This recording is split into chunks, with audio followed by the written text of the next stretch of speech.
Hello, मैं Pankaj sir, आप सभी का स्वागत है हमारे यूट्यूब चैनल जीएसपी क्लासेस @1 पर। हर दिन की तरह आज भी आप लोगों के लिए मैं फिजिक्स भौतिक विज्ञान का चैप्टर सेकेंड स्टार्ट करने जा रहा हूं। जो भी विद्यार्थी इससे पहले मेरा यूनिट एंड डायमेंशन हो चुका है, आप लोग निश्चित ही देख चुके होंगे। जो नहीं देखे हैं वो अवश्य देखें, बहुत ही इंटरेस्टेड लगेंगे। चलिए हम स्टार्ट करते हैं आज फिजिक्स का second chapter, rest and motion. उसमें जानेंगे रेस्ट मतलब विराम, मोशन मतलब गति। तो चलिए सबसे पहले हम रेस्ट के बारे में जानते हैं। तो रेस्ट क्या होता है, विराम, विराम क्या होता है। चलिए इसका अगर डिफिनेशन लिखना चाहे तो लिखिएगा, कैसे होगा, क्या होगा डिफिनेशन इसका देना चाहेंगे तो अपने शब्दों में ही डिफिनेशन देंगे। क्या होगा, पिंड किसी पिंड की स्थिति किसी निर्दिष्ट बिंदु के सापेक्ष समय में नहीं बदलते हैं। ठीक है, किसी बिंदु की स्थिति जो है वो निर्दिष्ट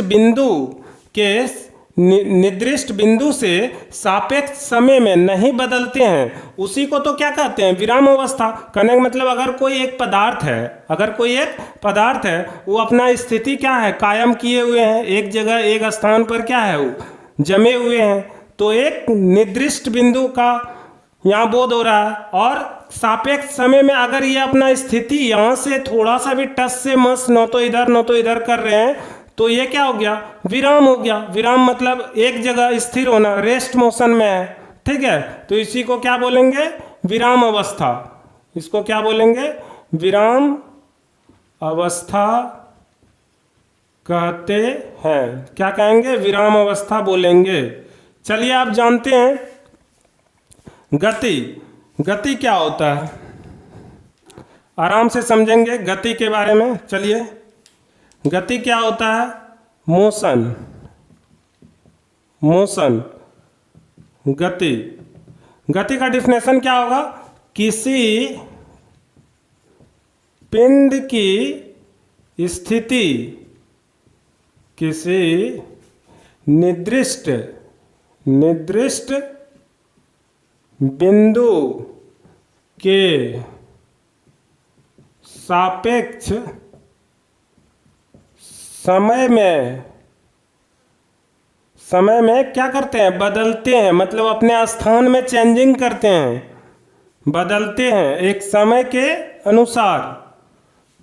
उसे क्या कहेंगे, गति या मोशन कहते हैं। उसे गति या क्या कहेंगे, मोशन कहते हैं।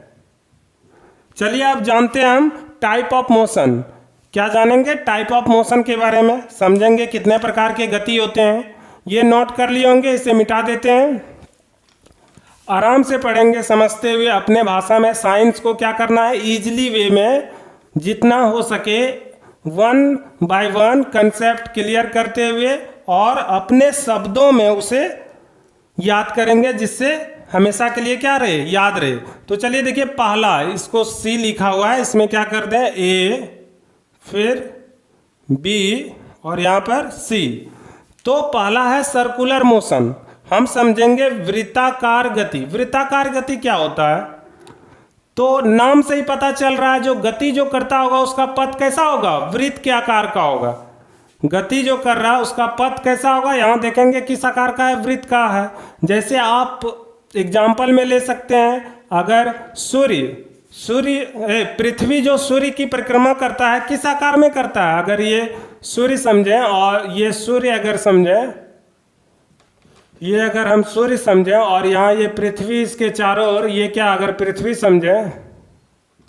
समझें तो ये अगर गति कर रहा है तो किस आकार में कर रहा है, तो एक वृत्त पथ पर कर रहा है। तो इसी को क्या बोलेंगे, सर्कुलर मोशन। तो यहाँ लिखेंगे, जब कोई पिंड या वस्तु अपना गति वृत्ताकार पथ में करते हैं तो उसे वृत्ताकार गति या सर्कुलेशन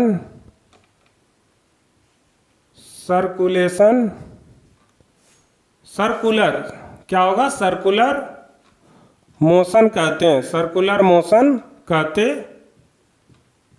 हैं। एग्जाम्पल में क्या हो जाएगा, तो एग्जाम्पल में हो जाएगा पृथ्वी की गति। उसके बाद क्या, नाभिक में इलेक्ट्रॉन का गति। नाभिक में, परमाणु के नाभिक में इलेक्ट्रॉन का भी गति क्या होता है, वृत्ताकार होता है। तो बोलेंगे नाभिक में इलेक्ट्रॉन का गति। ठीक है, अब चलिए नेक्स्ट देखते हैं। समझ में आ गया होगा सर्कुलर मोशन, वृत्ताकार गति। उसके बाद पीरियोडिक मोशन, आवर्ती गति। आवर्ती गति क्या है, जब पिंड, इसका डिफिनेशन क्या हो जाएगा, जब कोई पिंड या वस्तु अपना गति निश्चित समय अंतराल में बार बार करे या बार बार दोहराए, ठीक है, तो उस प्रकार के गति को क्या बोलेंगे, पीरियोडिक मोशन। क्या बोलेंगे, आवर्ती गति। बार बार करे या दोहराए उसे क्या बोलेंगे, तो periodic motion. Periodic motion Hindi में क्या बोलेंगे, आवृत्ति गति। एग्जाम्पल क्या हो जाएगा, आवृत्ति गति का एग्जाम्पल क्या हो जाएगा, तो इसमें भी हो जाएगा पृथ्वी की गति। उसके बाद पेंडुलम की गति, पेंडुलम जो गति करता है, पेंडुलम की गति। ठीक है, अब नेक्स्ट देखेंगे हम, आराम से पढ़ें और अपने भाषा में समझें। ठीक है, ऑक्सीलेटरी मोशन क्या है, दोलन गति। अब चलिए जानते हैं दोलन गति क्या होता है। तो दोलन गति जो होता है क्या होता है, लिखेंगे जब कोई पिंड या वस्तु, जब कोई पिंड या वस्तु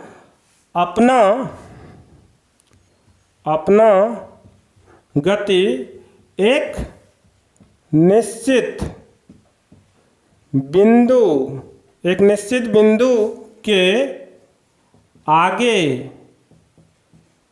पीछे, मतलब आगे भी एक बार जाए और एक बार पीछे भी जाए, एक निश्चित बिंदु के आगे पीछे गति करे, उसे क्या कहेंगे, ऑसिलेटरी मोशन। क्या बोलेंगे, ऑसिलेटरी मोशन। ऑसिलेटरी मोशन उसको क्या बोलेंगे, तो ऑसिलेटरी मोशन बोलेंगे। ऑसिलेटरी मोशन मतलब दोलनीय गति। एग्जाम्पल देना चाहेंगे तो क्या हो जाएगा इसका एग्जाम्पल, इसका एग्जाम्पल हो जाएगा, झूला झूलते हैं ना हम लोग, तो झूले की गति। पार्क में झूला होता है या घर में भी कोई झूला उस तरह से सेट करता है अपने छत पर, तो क्या होता है, एक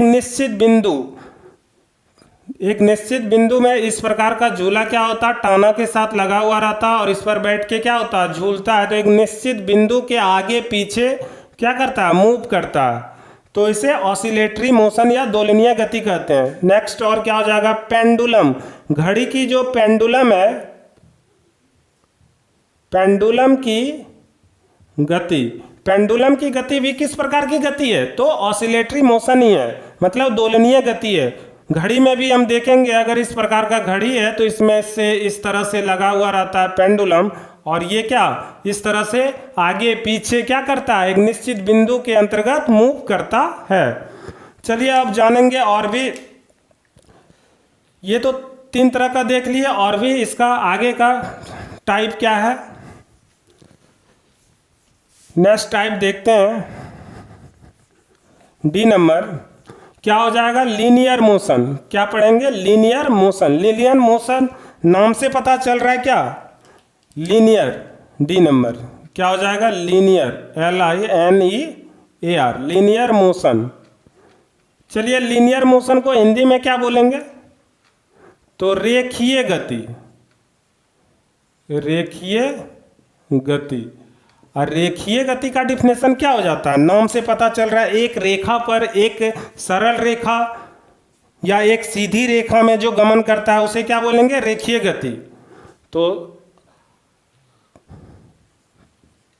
जब कोई वस्तु या पिंड, जब कोई वस्तु या पिंड एक सरल रेखा में क्या करे? एक सरल रेखा में गति करे, उसे क्या बोलेंगे? लीनियर मोशन कहते हैं। उसे क्या बोलेंगे? लीनियर मोशन कहते हैं। रेखीय गति कहते हैं। ठीक है, चलिए अब इसका एग्जाम्पल क्या हो जाएगा?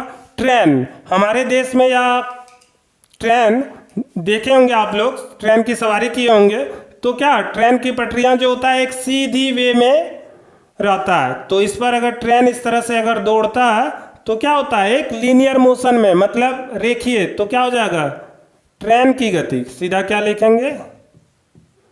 ट्रेन की गति। किस प्रकार का गति है? Linear motion. अब चलिए नेक्स्ट देखते हैं, ये समझ गए होंगे। नेक्स्ट क्या है? ई नंबर जानेंगे। नेक्स्ट जानेंगे सर्कुलर तो हो गया। रैंडम क्या है? Random motion. रैंडम मोशन क्या होता है? यादृच्छिक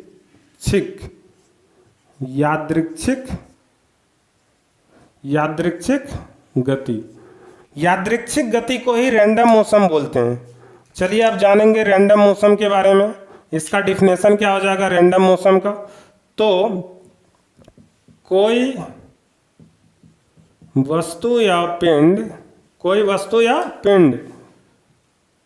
जब अपना गति टेढ़े मेढ़े पथ पर करे। कैसे करे? टेढ़े मेढ़े पथ पर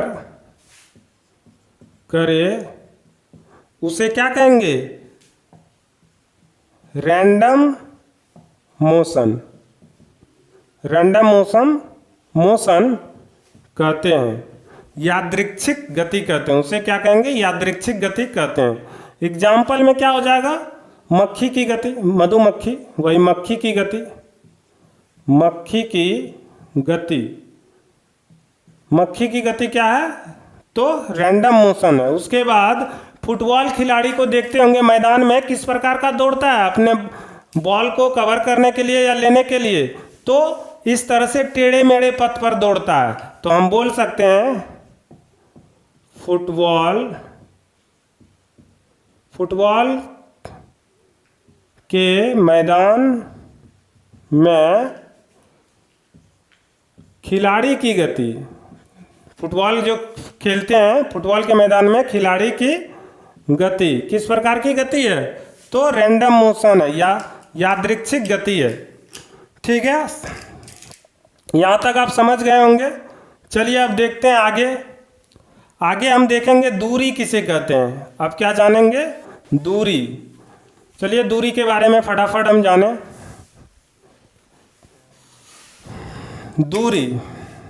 दूरी क्या चीज होता है? डिस्टेंस, जिसको बोलेंगे डिस्टेंस।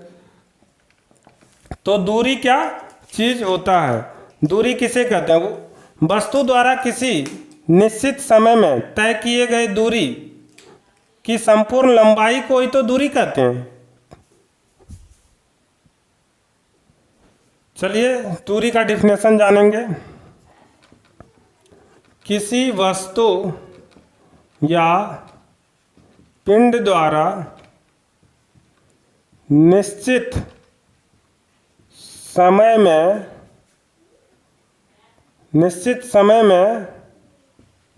तय की गई संपूर्ण लंबाई को क्या कहेंगे? दूरी कहते हैं। संपूर्ण लंबाई को दूरी कहते हैं। क्या होगा? किसी वस्तु या पिंड द्वारा निश्चित समय में तय की गई संपूर्ण लंबाई को दूरी कहते हैं। तो दूरी के बारे में थोड़ा लिखें। एसआई मात्रक क्या हो जाएगा दूरी का? एसआई मात्रक क्या हो जाएगा दूरी का? किसका? दूरी का। तो हो जाएगा मीटर। ठीक है।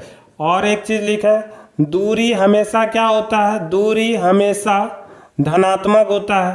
क्या हो जाएगा?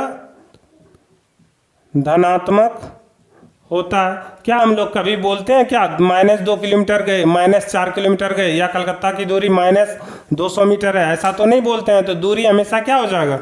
धनात्मक हो जाएगा। अब चलिए जानते हैं विस्थापन। किसके बारे में? विस्थापन के बारे में। डिस्प्लेसमेंट। तो चलिए डिस्प्लेसमेंट का डिफिनेशन जानते हैं। डिस्प्लेसमेंट किसे कहेंगे?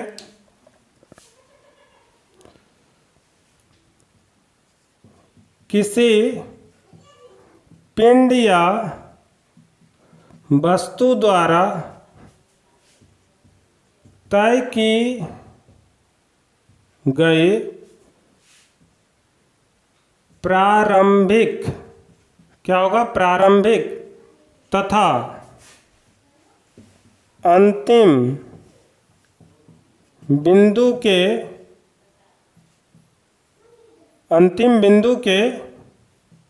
न्यूनतम दूरी को क्या बोलते हैं? विस्थापन बोलते हैं। क्या बोलेंगे? विस्थापन कहते हैं। अपने शब्दों में कैसे समझेंगे इसको देखिए। अगर हम यहाँ से स्टार्ट किए चलना, इधर गए, ऐसे गए, तो ये क्या हो जाएगा? डिस्प्लेसमेंट तो होता है शॉर्टेस्ट दूरी। दो बिंदुओं के बीच की सबसे शॉर्टेस्ट दूरी को हम क्या बोलते हैं? डिस्प्लेसमेंट। तो ये क्या हो जाएगा? शॉर्टेस्ट दूरी। अगर ये ए हुआ, ये बी हुआ, तो क्या हो जाएगा? यहाँ से यहाँ की दूरी हम लेंगे। उसी तरह से यहाँ से स्टार्ट हुए, इधर गए, फिर इधर गए, फिर इधर गए, फिर इधर गए, फिर यहाँ आए, तो इसका अगर शॉर्टेस्ट ये ए पॉइंट है, ये बी, फाइनल मेरा बी पॉइंट है। आरंभिक कहाँ से किए थे? प्रारंभ किए थे हम ए से, और अंत कहाँ हुआ? बी। तो हमको अगर डिस्प्लेसमेंट निकालना है तो क्या निकालेंगे? ए से बी की दूरी, शॉर्टेस्ट डिस्टेंस। क्या? न्यूनतम दूरी। ठीक है। तो इसे क्या बोलेंगे? डिस्प्लेसमेंट बोलेंगे। अब डिस्प्लेसमेंट का भी मात्रक क्या हो जाएगा? एसआई मात्रक। तो जानते हैं इसका भी एसआई मात्रक क्या होगा? एसआई मात्रक हो जाएगा क्या? तो मीटर। क्या होगा? मीटर। अब एक चीज जानते हैं, डिस्प्लेसमेंट जो है, डिस्प्लेसमेंट या शून्य भी हो सकता है, ठीक है, ऋणात्मक भी हो सकता है। क्या? ऋणात्मक भी हो सकता है और धनात्मक भी हो सकता है। ठीक है। या शून्य भी हो सकता है, ऋणात्मक हो सकता है, धनात्मक हो सकता है। अगर हम एक बिंदु से स्टार्ट किए, ए बिंदु से, और इस तरह से चलते हुए अगर फिर हम वहीं पहुंच गए, तो मेरा डिस्प्लेसमेंट क्या हो जाएगा? 0 हो जाएगा। ठीक है। डिस्प्लेसमेंट क्या हो जाएगा? 0 हो जाएगा। तो इस तरह से हम समझेंगे जो विस्थापन क्या है, किसी पिंड या वस्तु द्वारा तय की गई प्रारंभिक तथा अंतिम बिंदु के न्यूनतम दूरी, शॉर्टेस्ट डिस्टेंस को हम क्या बोलेंगे?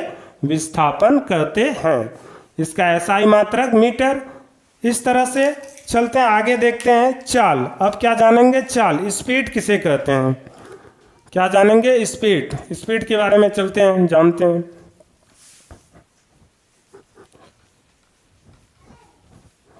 नोट कर लिए होंगे आप लोग। स्पीड किसे कहते हैं? स्पीड। स्पीड स्पीड क्या होता है? तो चाल होता है हिंदी में। इसका डिफिनेशन क्या हो जाएगा?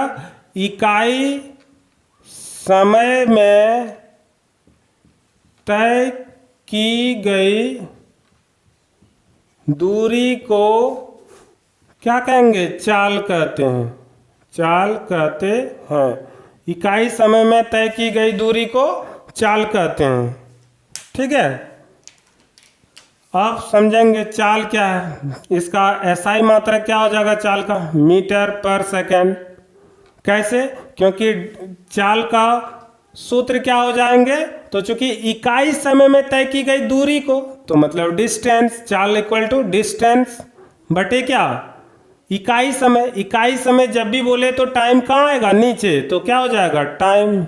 टाइम नीचे लेंगे तो चाल। Speed equal to distance by time. इस तरह से एसआई मात्रक इसका क्या हो जाएगा? मीटर। डिस्टेंस के लिए मीटर और टाइम के लिए क्या लेते हैं? सेकेंड लेते हैं। तो अब चाल। चाल हमेशा क्या होता है? चाल हमेशा क्या होता है? तो धनात्मक होता है। धनात्मक होता है। और एक चीज इसका नोट देके लिखें, जो चाल में दिशा का बोध नहीं होता है। चाल में दिशा का बोध नहीं होता है। और जब दिशा नहीं होगा तो क्या होगा? अदिश राशि। नाम से बोले थे, याद रखने। क्या होगा? तो लिखेंगे चाल एक प्रकार की क्या है? अदिश राशि है। अदिश राशि है। ठीक है, अब चलिए हम जानते हैं चाल के बाद हम जानेंगे। चाल के बाद क्या जानेंगे? वेलोसिटी। वेलोसिटी किसे कहते हैं? चलिए, वेलोसिटी वेग। वेग का डिफिनेशन क्या हो जाएगा? वेग का डिफिनेशन हो जाएगा इकाई समय में, इकाई समय में निश्चित दिशा में तय की गई दूरी को क्या बोलते हैं? वेलोसिटी बोलते हैं। वेलोसिटी कहते हैं। ठीक है, अब चलिए हम जानते हैं जो वेलोसिटी में क्या आ रहा है। आप देख पा रहे हैं वेलोसिटी में क्या आएगा? क्योंकि वेलोसिटी का अगर हम सूत्र लिखना चाहे तो क्या हो जाएगा? निश्चित दिशा में। तो जब दिशा है तो एक चीज़ तो यहाँ कन्फर्म हो गया, जो वेलोसिटी और चाल में क्या अंतर है? तो चाल में दिशा नहीं होते हैं और वेलोसिटी में दिशा होते हैं। तो जब चाल में दिशा नहीं होते हैं तो चाल को अदिश राशि बोले, और जब वेलोसिटी में दिशा होता है और मान भी होता है तो उस अनुसार से वेलोसिटी को क्या बोलेंगे? सदिश राशि, वेक्टर क्वांटिटी। ठीक है, तो चलिए इसको क्या लिखेंगे? वेलोसिटी भी हो जाएगा डिस्टेंस बाई क्या? टाइम। चूंकि इकाई समय बोला है तो टाइम भी लेंगे, तो टाइम नीचे आएगा। तो इस तरह से सूत्र स्पीड और चाल का सेम होता है, लेकिन इसमें दिशा होने के कारण यह एक सदिश राशि है। अब चलिए जानते हैं इसका एसआई मात्रक क्या होगा। तो एसआई मात्रक वेग का क्या होगा? तो मीटर पर सेकेंड। चूंकि डिस्टेंस के लिए तो मीटर, अब प्रति क्या? इकाई समय मतलब सेकंड के टाइम के लिए क्या? सेकंड। तो मीटर पर सेकंड हो जाएगा। तो इस तरह से वेग जो है, एक चीज याद रखेंगे, वेग क्या हो सकता है? शून्य भी हो सकता है। नोट देके लिखें। फिर ऋणात्मक भी हो सकता है। वेग ऋणात्मक भी हो सकता है और फिर धनात्मक भी हो सकता है। ठीक है, इसका एक इस तरह से भी समझें, जो हम वेग जो बोलते हैं, वेग क्या बोलते हैं? वेग बोलते हैं विस्थापन में परिवर्तन के दर को क्या बोलते हैं? विस्थापन। इस तरह से भी परिभाषा लिख सकते हैं वेग का। लिखें आप लोग, हम बोल रहे हैं वेग में क्या हो जाएगा? विस्थापन में परिवर्तन के दर को क्या बोलते हैं? वेग। तो परिवर्तन के दर जैसे ही आता है तो नीचे लेते हैं। हम समझेंगे दर जैसे ही दर आए या इकाई समय में तो क्या आएगा, नीचे। नीचे मतलब नीचे क्या, समय बोल रहा है तो समय, तो विस्थापन बटा समय भी क्या होता है, वेग होता है, मतलब वेलोसिटी होता है। चलिए अब देखते हैं कुछ आगे इंपॉर्टेंट पॉइंट।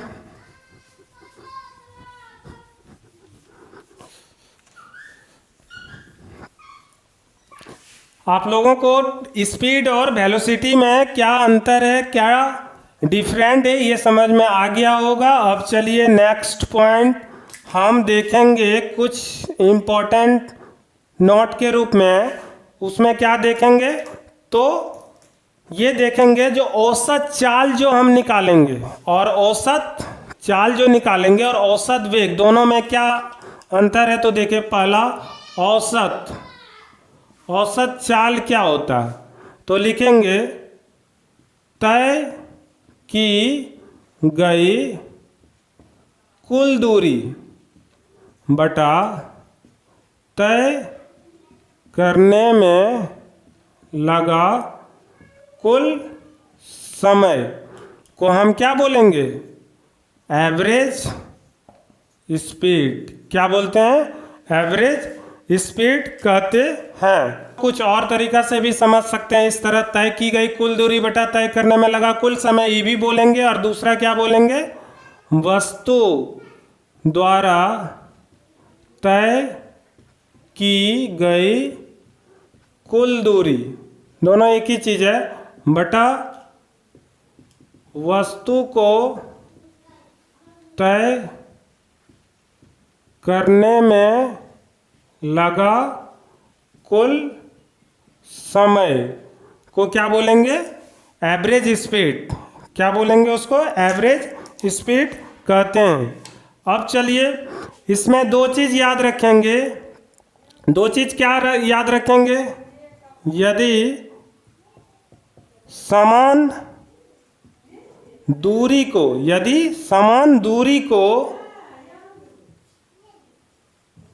भिन्न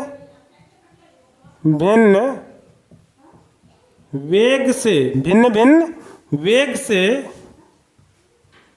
तय करे तो एवरेज स्पीड क्या हो जाएगा, क्या याद रखें, जब वस्तु भिन्न चाल से समान दूरी तय करे, यदि समान दूरी को भिन्न भिन्न वेग से या भिन्न भिन्न चाल से लिख लें, भिन्न भिन्न चाल से तय करे। क्या याद रखेंगे, यदि समान दूरी को, दूरी क्या है मेरा, समान है, और भिन्न भिन्न चाल से तय कर रहे हैं तो स्पीड, एवरेज स्पीड क्या हो जाएंगे। कहने का मतलब अगर डिस्टेंस, कुल दूरी को d अगर माने, कुल दूरी को क्या माने, कुल दूरी को अगर d माने तो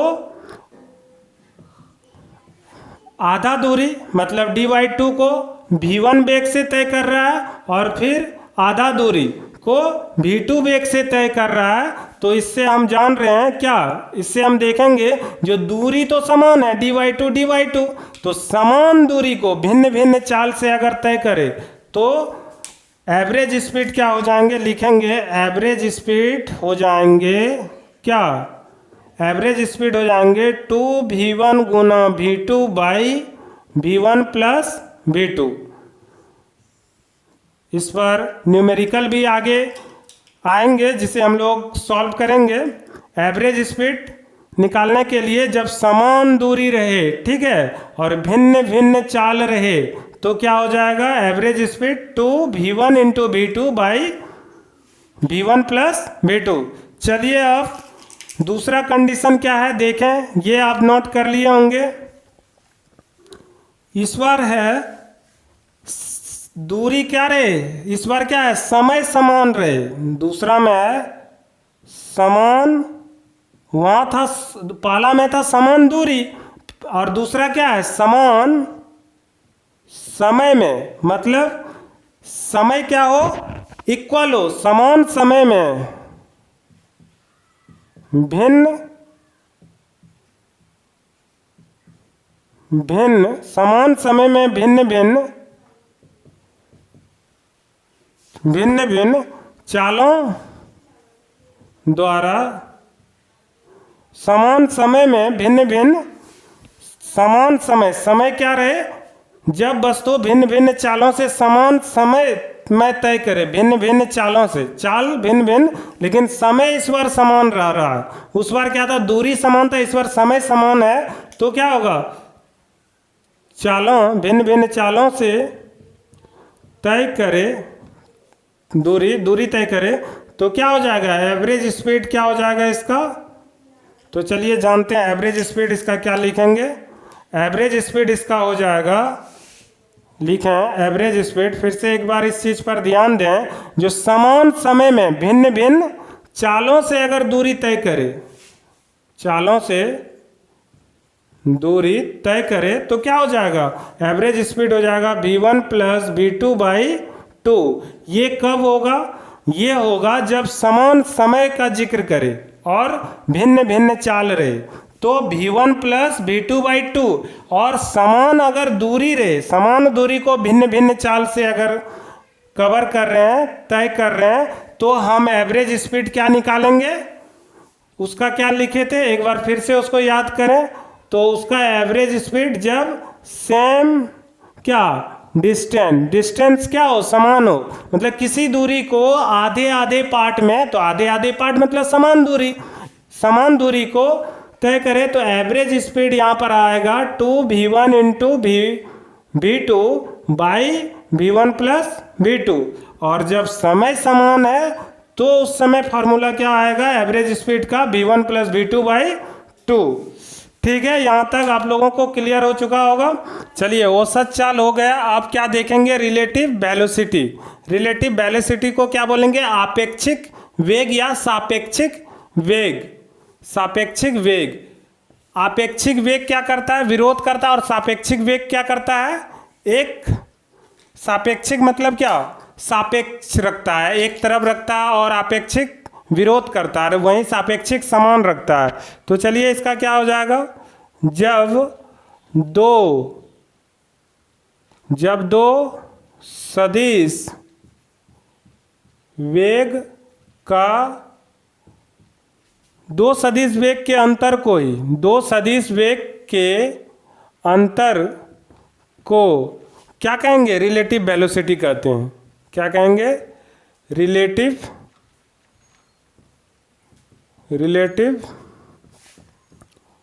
वेलोसिटी कहते हैं। ठीक है, दो सदिश वेगों का अंतर को क्या कहेंगे, रिलेटिव वेलोसिटी कहते हैं। चलिए इसका पहला कंडीशन है, जब समान दिशा हो, जब समान दिशा रहेगा तो दो अगर वेग दिया हुआ है, कहने का मतलब एग्जांपल में आप ले सकते हैं v1 अगर 10 है और v2 अगर क्या है 15 है, तो जब समान दिशा रहे, तो दिशा जब समान हो गया, इसको v1 अगर माने तो 10 और v2 अगर माने 15, तो दिशा जब समान हो गया तो क्या करेंगे, माइनस हो जाएगा। तो हमेशा बड़ा में से छोटा को माइनस कर देंगे, v2 माइनस v1 क्या हो जाएगा, 15 माइनस 10 बराबर रिलेटिव स्पीड क्या हो जाएगा, रिलेटिव स्पीड रिलेटिव वेलोसिटी क्या हो जाएगा, रिलेटिव वेलोसिटी हो जाएगा 5, 15 में 10 गया 5। यहाँ अगर मीटर पर सेकंड लिखें, चूँकि ये क्या है, मात्रक है, वेलोसिटी का मात्रक है, वेग का मात्रक है, तो 5 क्या आ जाएगा, मीटर पर सेकंड। लेकिन जब विपरीत दिशा हो, दिशा क्या हो, विपरीत हो, ये v1 अगर 10 मीटर पर सेकंड और v2 अगर 15 मीटर पर सेकंड जिस तरह लिए थे, तो क्या होगा, जब विपरीत, नोट देखें इस बात पर ध्यान देंगे, जो यहाँ पर बोला समान दिशा हो, तो समान दिशा रहने से हम क्या किए, रिलेटिव स्पीड निकालने, रिलेटिव वेलोसिटी निकालने के लिए हम दोनों वेगों को क्या किए, अंतर किए, घटा दिए। और जब विपरीत दिशा हो, तो विपरीत दिशा रहने से, विपरीत दिशा, यहाँ तो 180 डिग्री का कोण बना रहा, इसको थोड़ा सा एग्जाम्पल को इस तरह से करें, अगर विपरीत दिशा, कोई ट्रेन या कोई भी वस्तु या पिंड अगर इधर से आ रहा v1 वेग से 10 मीटर पर सेकेंड और दूसरा इधर से आ रहा, तो इसकी दिशा इधर से हुआ और उसका उधर से, तो उधर से जब आ रहा तो इसका v2 बराबर क्या, 15 मीटर पर सेकेंड। तो इस तरह से जब विपरीत दिशा हो तो हम क्या करेंगे, दोनों को रिलेटिव स्पीड के लिए, रिलेटिव वेलोसिटी के लिए क्या हो जाता है, v1 प्लस v2, तो कितना हो जाएगा 10 प्लस 15 इक्वल टू 25 मीटर पर सेकेंड। आज यहीं कंप्लीट करते हैं आज का सेशन। चैप्टर 2 था रेस्ट एंड मोशन, जो आज यहीं समाप्त करते हैं। और आप लोगों के लिए इसके बाद नेक्स्ट हम लोग लेकर के आएंगे, इसमें अगला पॉइंट क्या देखेंगे, त्वरण जिसको एक्सेलरेशन बोलते हैं, और उसके बाद मंदन जिसको रिटार्डेशन बोलते हैं, और उसके बाद आगे चर्चा होगा न्यूटन लॉ पर, न्यूटन के गति का नियम। तो चलिए, अगर वीडियो अच्छी लगी तो लाइक शेयर एंड सब्सक्राइब जरूर करें। थैंक्स जीएसपी परिवार।